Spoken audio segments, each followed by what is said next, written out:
Hey everybody, it's Carrie Lusignan from the Northampton Center for Couples Therapy, and I'm here today to just speak for a few minutes with you about how to stop your marriage from falling apart, how to stop your relationship from falling apart if you're navigating any kind of crisis right now as a couple, either because you are or because COVID-19 has really amped things up for you.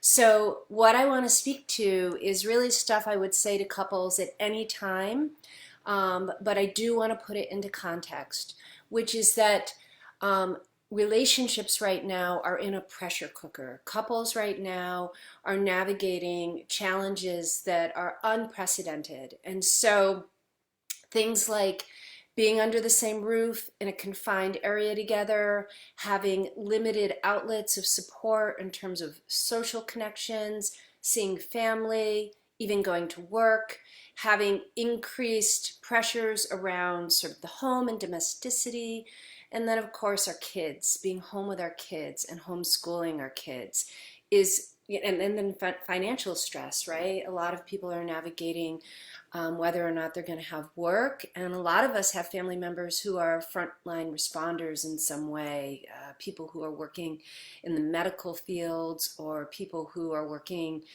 in public service jobs at markets or various utility companies, things that we need to really continue to survive and keep operating. So if your relationship is experiencing stress right now, the first thing I want to say is that this is to be expected. This is really understandable and normal. And then the next thing I want to say is, as hard as it sounds, try not to make any big decisions right now. Try not to push any panic buttons.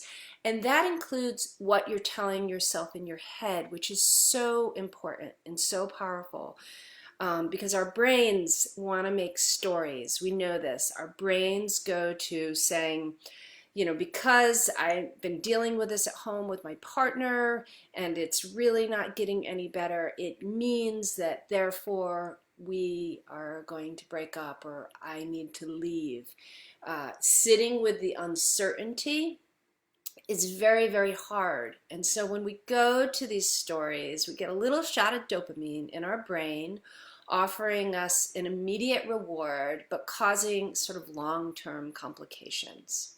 So what I want to tell you about is something called negative sentiment override. And this is a term John Gottman coined, and it's really relevant to your relationship right now. It's really relevant to your marriage right now because what we know in relationships is that on a daily basis, we're having interactions a lot right now with our partners and family members in our pod.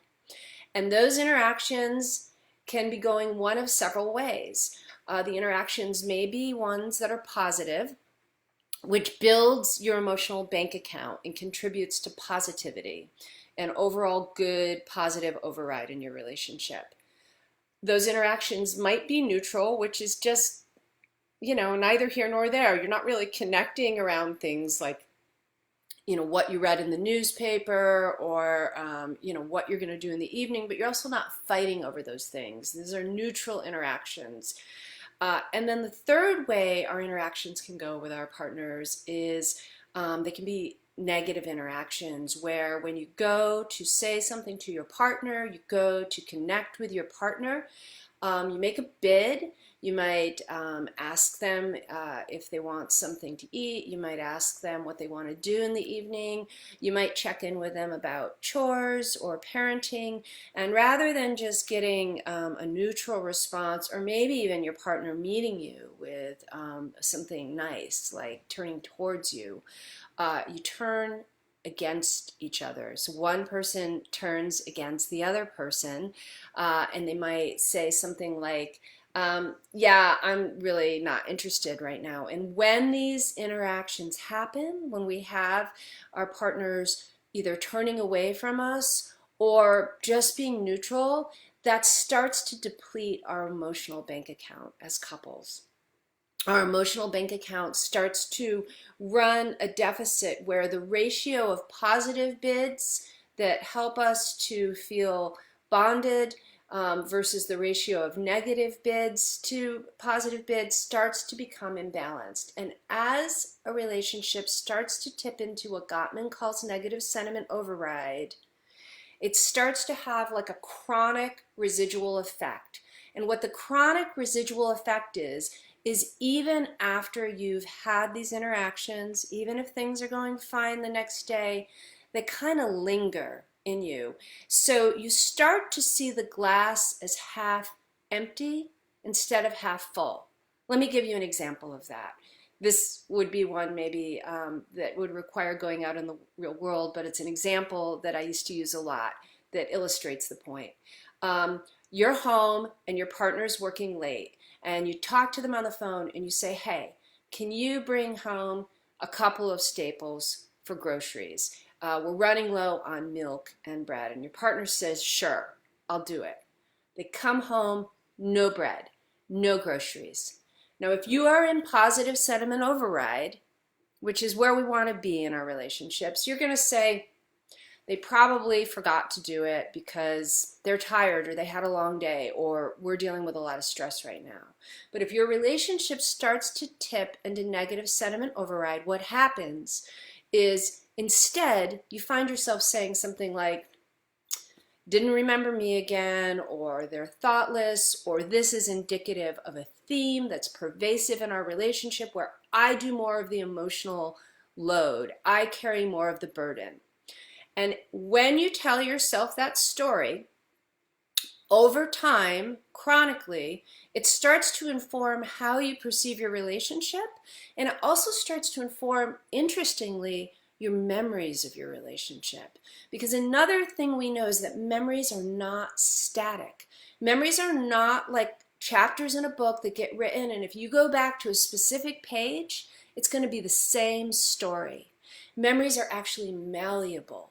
Our brains and our neural pathways can rewire themselves. So as we tip into negative sentiment override in our relationship, not only do we perceive the present differently, but we start to understand our histories together differently. So one of the things I want to share with you is that if your relationship is feeling strained right now, and you're not alone if it is, chances are your perceptions of it in the present and in the past are gonna be skewed. So now with that insight, what do you do, right? The question is, what do you do with that? Because we don't know how long this is gonna last. Well, there's a few things you can do. The first is just bring an awareness to that. Bring an awareness that when you start to spin in your head about your partner being more wrong, more to blame, more selfish, there's a chance, and I may be wrong, but there's a chance often you may be missing all of the information. And as much as we don't like to admit we're wrong as human beings, I have to tell you there is some relief sometimes in knowing that you might be wrong. Because I don't think most of us want to believe the story that we start to tell ourselves about being alone in our relationship, especially right now. The next thing you can do in addition to bringing awareness to this is, if it's possible, find some ways to take space when you're triggered. Find some ways to go for walks if you live somewhere where you can go for walks. Find some ways to go into another room and close the door and take some deep breaths. The trick is you can't do this chronically and long term. You also have to find ways to reach out to your partner, to give them the benefit of the doubt, to connect with your partner. It's a balance, right? It's a balance of pursuing, but not to the point where the other person is feeling depleted, and simultaneously taking space so that you can recharge. Another thing I want to mention that feels really important is just the reality of our physiology, which is that when we get distressed, when we start to tip into a place of threat, our heart rates, more often than not, go above 95 beats a minute. And when our heart rates go above 95 beats a minute, we are impaired in terms of understanding things, in terms of remembering things, and in terms of communication. We're in a more kind of primitive limbic space. And if we're in a primitive and limbic space, what we need to do first is get our heart rates down. The other thing that's really important to remember is that we also have the potential to affect other people's heart rates. So as you get upset, your partner may also get upset and their heart rate may also go up. And so we're like biofeedback devices, just like a mom holding a baby who's nursing. Like, we can calm each other and we can also set each other off. So anything you can do to get your heart rate down when you recognize that you're starting to spin a story, and anything you can do to help get your partner's heart rate down. Stan Tatkin talks about being in the foxhole together. Being in the foxhole together and knowing that if you go down, your partner goes down. And equally important, if your partner goes down, you go down. There are a couple other things I could speak to here. I guess one, which might sound a little obvious but is worth noting, is don't wait if your relationship is starting to feel some wear from this. I don't want to be the bearer of grim news, but we know in China that divorce rates since December have gone up 19%, and all of the data is showing that this is hitting families and couples really, really hard, because we can't get away from each other right now. Which leads me to one other point, which is the concept of thirds, okay? Esther Perel, who's a well-known sex therapist in my field, talks about thirds. Thirds are anything outside of your relationship that you go to get relief. That could be video games, that can be devices, that could be your mother, that could be a therapist, that can be friends. We know that certain thirds support relationships and certain thirds can help cause harm for your relationship. A third that can be helpful to your relationship is a therapist, because their job is to remain neutral. But if you're going to your mom, if you're going to your best friend, if you're going to your coworker and you're talking to them about how your partner is driving you nuts and you want to tear your hair out, as much as that's offering you a temporary source of relief, in the long term, that's like shooting yourself in the foot. Because the reality is that anybody who is not in your relationship, which is really anybody but you and your spouse, does not have a clear perspective of what it's like to be in the relationship, and they don't know what it's like to be partnered with you, and we are all more difficult than we think we are. And so chances are they're going to align with you and they're going to support with you, and what couples need right now is they need people who align with the relationship, who support with the relationship.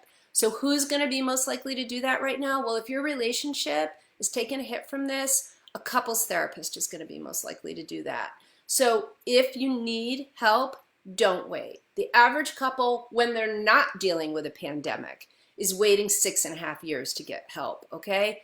We are all dealing with serious stressors right now, and couples therapy does help. It is effective, but it's more effective if you don't wait until the problems have metastasized and your whole body's and your whole relationship is infected with it. Couples therapy is going to be most helpful if you do it now. It's not easy. Your kids are in the other room, but the good news is insurance companies are waking up.